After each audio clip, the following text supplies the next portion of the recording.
I met my future wife in the early 90s, among the guests at my pal's wedding, and immediately fell in love with her.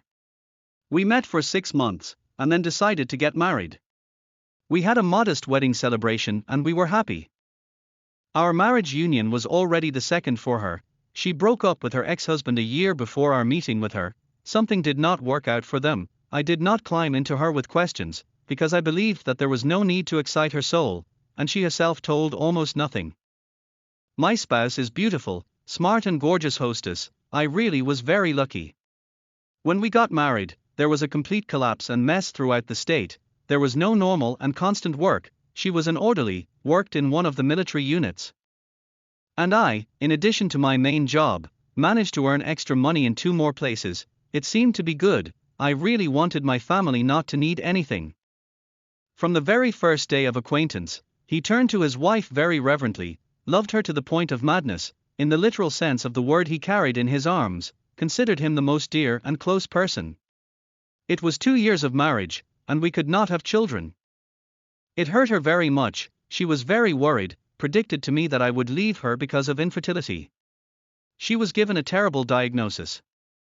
It was a terrible blow for her, but I was not discouraged. I was there, I supported her, I reassured her in every possible way. I said that she was my fate and that I loved her more than life, assured her that I could do everything necessary to make her realize herself in life as a mother.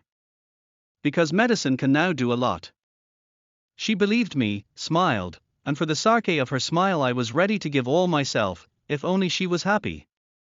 At that time I worked hard, I had a goal, and I stubbornly went to it. I constantly needed funds for various examinations from different doctors, consultations at institutes, the purchase of drugs. We went and did several operations in different clinics, all sorts of doctors and all that. Each time I believed that this time everything would work out and the wife would finally be able to get pregnant, and then we would really live fully, but, despite all our efforts, nothing worked. Almost 5 years have passed. My wife completely lost hope and resigned herself, but I was always optimistic and did not give up. I continued to believe in miracles. My energy gave strength to my wife. She always told me that it was easy for her. You can safely and confidently look with me in tomorrow. I believed her because I believed that she is the one for whom I was born and should live my life for her. She is my reliable rear and unwavering bastion. If she is around, I can do everything and I will overcome everything. Once my wife and I came across an article about the Institute of Human Reproduction and the possibility of artificial insemination. This idea gave us new hopes, a new impulse and strength to strive for a cherished goal. I was ready to turn the earth on its head and was more convinced than ever that this time everything would definitely work out. The procedure of the operation itself and the rehabilitation period were very expensive by my then standards, so I began to look for a way to earn the amount necessary for this. We didn't have much choice in the city, but one day I found an ad in the magazine, "Warriors of the Reserve, we invite you to serve on a contract, a decent salary and all that." In general, they recruited funds to perform certain types of work in specific places and paid good money for the work. I had a chance to truly serve in the ranks of the Marine Corps, and my health did not fail. Of course, I did not burn with special patriotic ideas, so I did not want to lay my head for someone's specific political interests. I just needed funds and resources to achieve our goal with my wife. In general, I thought and decided to take a chance. My wife sobbed and did not want to let me go anywhere. She was scared and said that if something happened to me, then she would not need this money later. I explained to her that, unfortunately, we were not born into millionaire families, and no one will ever give us anything just like that in this life, unless you come and take it yourself. I reassured her and said that everything would be in order, because we needed this money not for shakes, but for a good deed. In general, we went to the far lands. There was no house for a long time, but returned with what was required. I was lucky, and I did not put my head together, and I did not take sins on my soul. And then my wife and I went to the hospital, where she had an operation, and a miracle happened, the very miracle that we went to with her for so long. My wife became pregnant. I rejoiced and blew dust particles from her. Soon a daughter was born. We were so very happy. I was just flying on the wings. I was working and doing almost everything about the housework, helping my wife with the baby. It was all a joy to me and I didn't notice the worries. My wife said that I was an eternal motor, and I really wanted to surround her and my daughter with care in every possible way. I had so much energy. Very soon I found a good and stable job, began to earn good money. My wife dressed with a needle, bought her a car, moved to a large apartment. Every year we went to the sea, devoted all our free time to each other, tried to come up with some kind of leisure, trips to nature, to the cinema, skiing, skating rink and all that so as not to miss my girls. Remembering those times, it seemed to me, here and on our street, a truck with sweets rolled over, and we deserved it. 14 joint years passed this way, and, as it seemed to me, a happy life. My daughter was gradually growing up. For me the family was always in the first place, everything was only for my loved ones.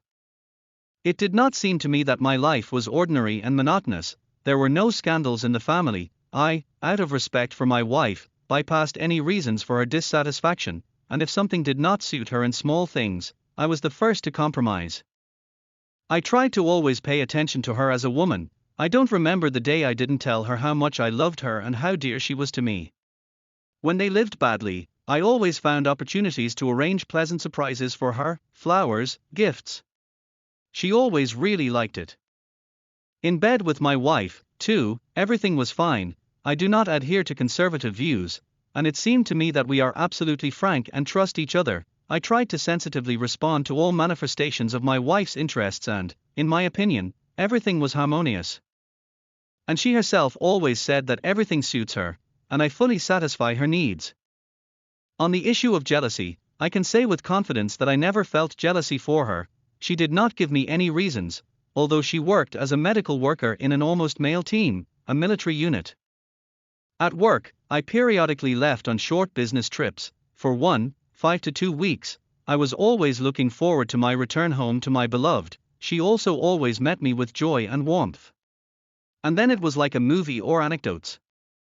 Once I flew on official business on another business trip, and in the city where the transfer to another flight was made, I received news from my colleagues that the work was cancelled, and therefore I had to return home. I flew to my city in the afternoon, bought a huge bouquet of roses and a bottle of champagne, deciding to surprise my wife without informing her of my arrival. According to my calculations, she was still at work, and her daughter was at school. I came home in a taxi, started to open the door with my key, but it was locked from the inside. I thought, well, there was no surprise. I started calling at the door, no emotion. He knocked, called, began to worry, not understanding what was happening. He already wanted to call the police. But finally, the wife's voice from behind the door asked, "Who is there?" I said, "Honey, you scare me, it's me, the business trip has been cancelled." I thought she fell asleep or maybe she felt bad. And then she opened the door to me, and I did not recognize her. It was a completely different person. She had some stranger's eyes. She looked like I was not there, through me. I went out into the corridor and through the open door to the hall I saw some military man sitting in a chair. Only then did I notice that my wife was wearing a robe over her naked body. And suddenly I understood everything. She told me in a calm tone, "You have blood." I saw that I clung to a bouquet of roses with such force that I literally squeezed it through my fingers. For the first time in my life, my legs trembled so hard that I just sat on the floor near the door. I find it hard to put into words how I felt in that moment. I lacked air, I was choking, there was a whirlwind of thoughts in my head. It was like a dream.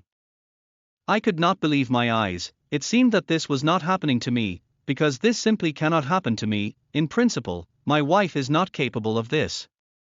Then she said, "We need to talk. I hope you don't make a scandal. He's not guilty of anything." But at that moment I could not even stand on my feet, let alone make a scandal. If I was angry, I probably would have done something irreparable, but now I understand, thank God, that I did not. I did not see him quietly disappear from the apartment. My wife and I stayed. She sat on my knees in front of me and said, "This is what happens in life," and cried. I remember bits of what she said to me. "I can't live like this anymore. I'm confused. I want to repent in front of you. You're good. I'm bad. I don't deserve you." She then began telling me how many times she had cheated on me throughout our lives. I had thoughts that she wanted to destroy me, but she went on and on. revealing that the very first time was with her ex-husband was at the very beginning of our relationship, when we had just started dating her. She said that she specially met with her ex and gave herself to him to prove which woman he lost, and then cheated on me with some military doctor in another city when she went to advanced training courses. She gave herself to him out of pity. He was very romantic and suffered, because he had recently divorced his wife, read poetry to her.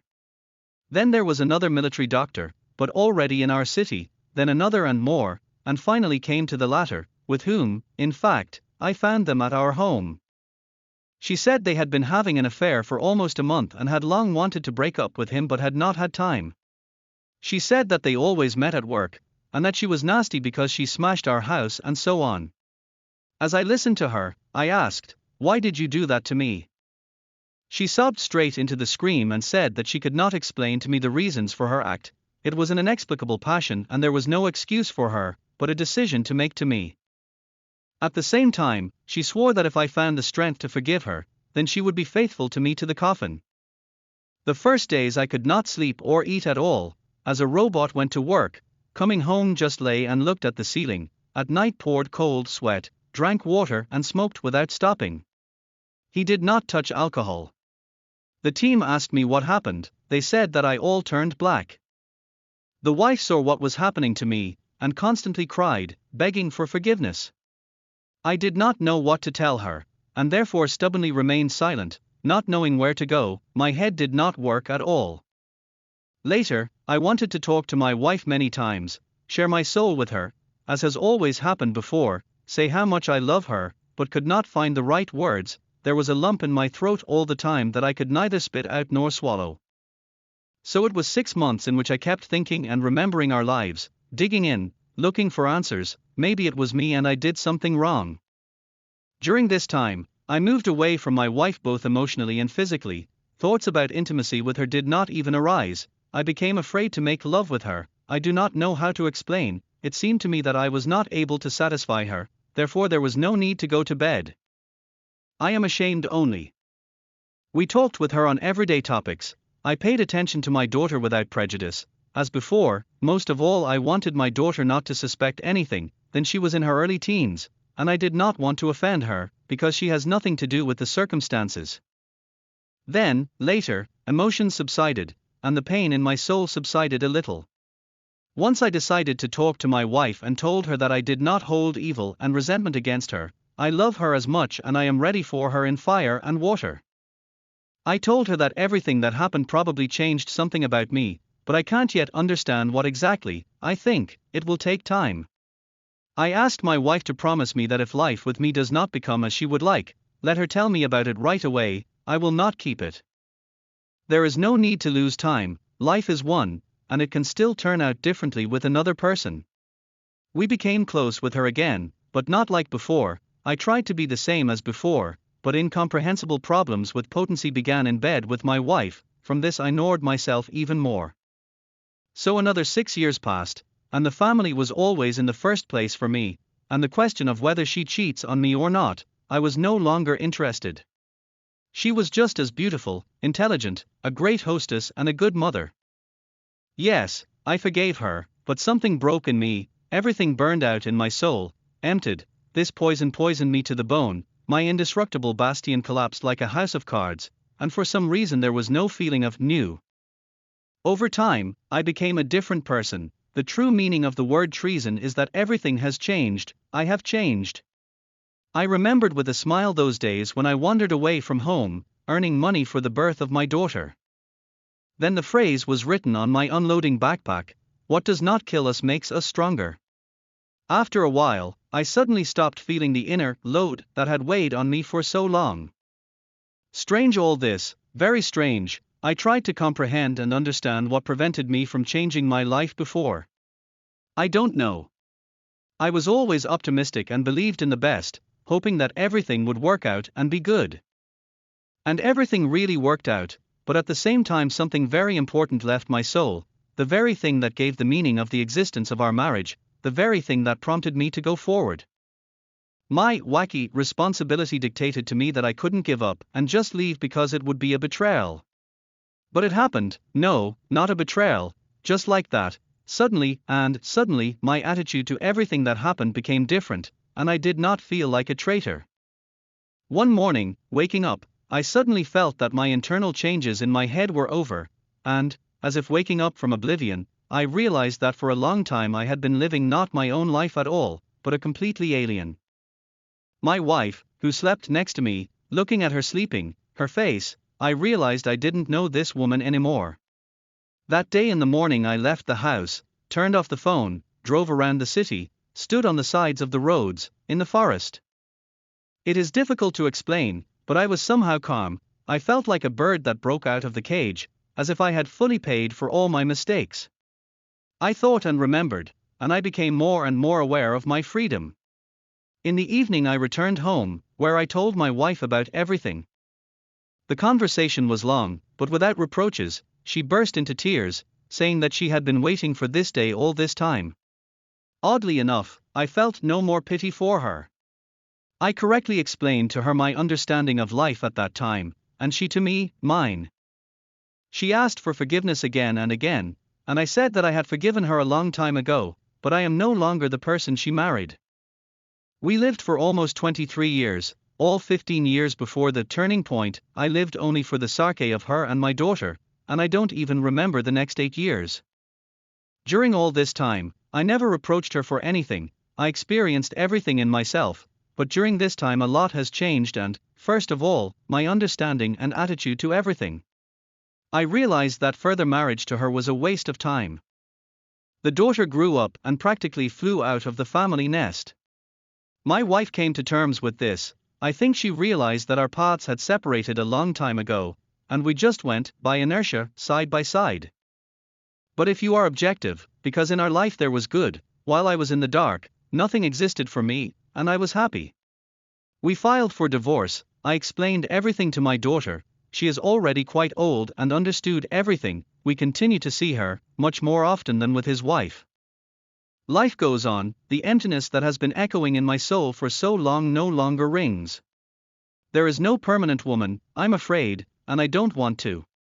Now I know for sure, what does not kill us right away makes us disabled.